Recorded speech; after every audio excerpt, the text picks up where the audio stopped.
A sombra tem um grave defeito. Perde-se-lhe o sítio, não se dá por ela assim que lhe falta uma fonte luminosa. Tenho um e-book, mas gosto mais de ler neste.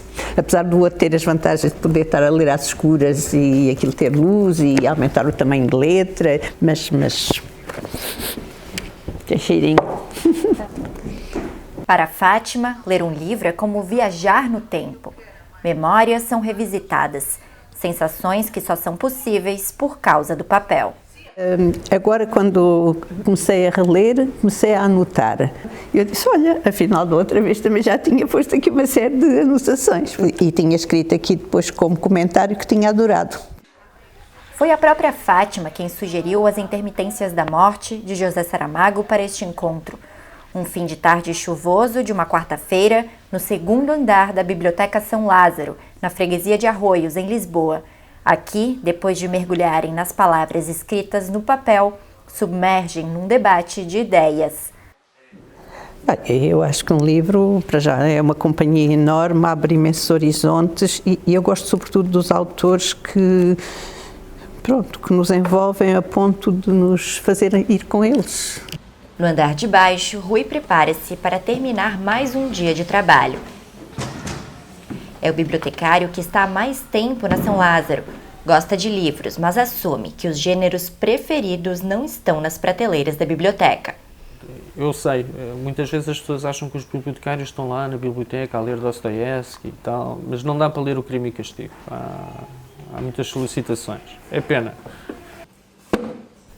História e ficção científica estão entre os temas preferidos de Rui, que guarda narrativas na memória, como se a mente fosse páginas de um livro. O meu primeiro livro, eu lembro-me que foi o Estrunfício. Levei 2 dias a ler aquilo, tinha 6 anos, ainda hoje me lembro.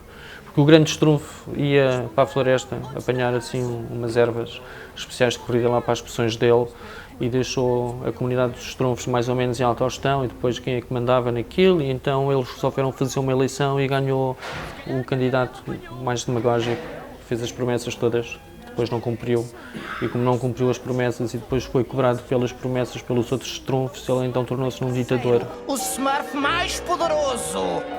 E então começou a perseguir os dissidentes e então aquilo a certa altura os dissidentes revoltaram-se e criaram uma espécie de guerrilha e aquilo já estava em guerra civil até que finalmente chegou o grande estrunfo e depois aquela malta toda na ordem. E, por acaso, para o primeiro livro foi assim uma introdução incrível porque estava ali uma bela alegoria daquilo que acontece muitas vezes à nossa volta. Dos 6 anos em diante, Rui teve muitos livros, a ultrapassar os milhares. Eu achei que aquilo era uma acumulação muito grande. E eu pensei, não é por possuir 300 livros ou 3.000 livros que faz de mim uma pessoa especial ou mais culta. Então fiz uma coisa que havia assim um muro ali na minha praceta e eu deixei os livros em cima do muro. E quem quis levou, sim. Comprar livros é o hábito de 51% dos portugueses. Apenas 7% frequenta bibliotecas. Mesmo assim, em 2017, foram quase 300 mil pessoas que recorreram a alguma biblioteca pública do país, o maior número registrado desde 2011. É o que faz Teresa há 50 anos. Nasci no prédio aqui mesmo ao lado, porque este prédio é um prédio de professores e então eram todos professores aqui da Escola 1. E habituámos-nos muito a vir buscar um livro, ler, vir trocar, vir buscar outro e ainda hoje é o que eu faço, estou sempre cá metida. O gosto pela leitura é quase como uma herança para a família de Teresa. A minha mãe era uma pessoa muito, muito, muito culta. Ela é que me dizia, olha, tens que ver aquele filme, tens que ler este livro. Eu acho que também tem muito a ver com a nossa natureza, porque eu tenho 2 filhos e já disse sempre a eles, olha, livros podes pedir o que quiseres que não há plafond. Teresa não tem uma relação afetiva com o papel, mas sim com as histórias. Os finais de dia desenham-se com um livro à cabeceira. Não sou incapaz de ir para a cama sem ler um bocadinho. Depois gosto deste, venho buscar, depois às vezes até venho aqui à biblioteca e até ando aí a ver dentro daquele género o que há, leio o resumo e gosto ou não gosto, levo sempre 2 ou 3. A Biblioteca São Lázaro tem quase 4.000 pessoas inscritas. O número de empréstimos duplicou desde 2014 e em 2018 os livros saíram e voltaram para as prateleiras mais de 20 mil vezes. Boa parte deles sob os olhos de Joaquina, bibliotecária que trabalha aqui há 5 anos.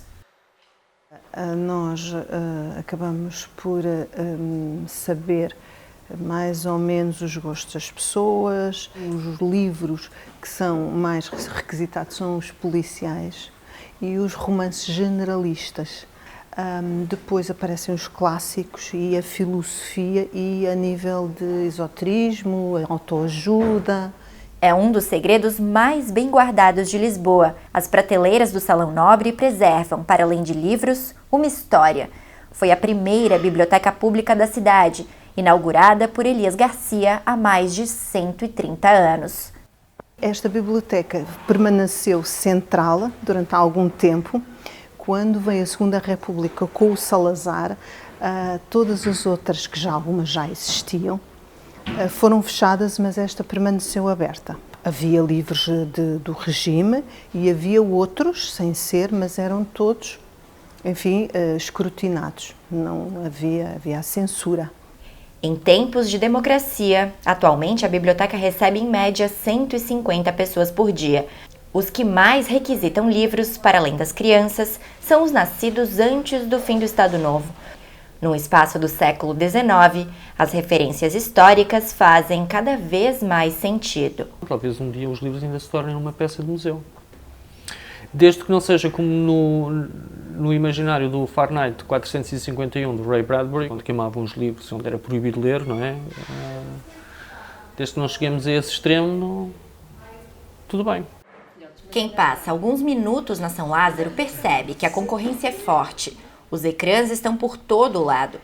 Rui reconhece que a internet é uma grande aliada na democratização da cultura e da informação, mas sem nostalgias, ainda é um defensor do papel.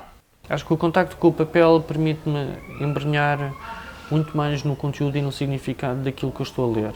O papel permite-nos viajar. O digital permite-nos alienar. Mas não tem a ver com um suporte ou outro, tem a ver com as escolhas que nós fazemos nas nossas vidas. E então, um mundo completamente digital, pois se calhar acho que não. Acho que preferia não viver num mundo totalmente digital.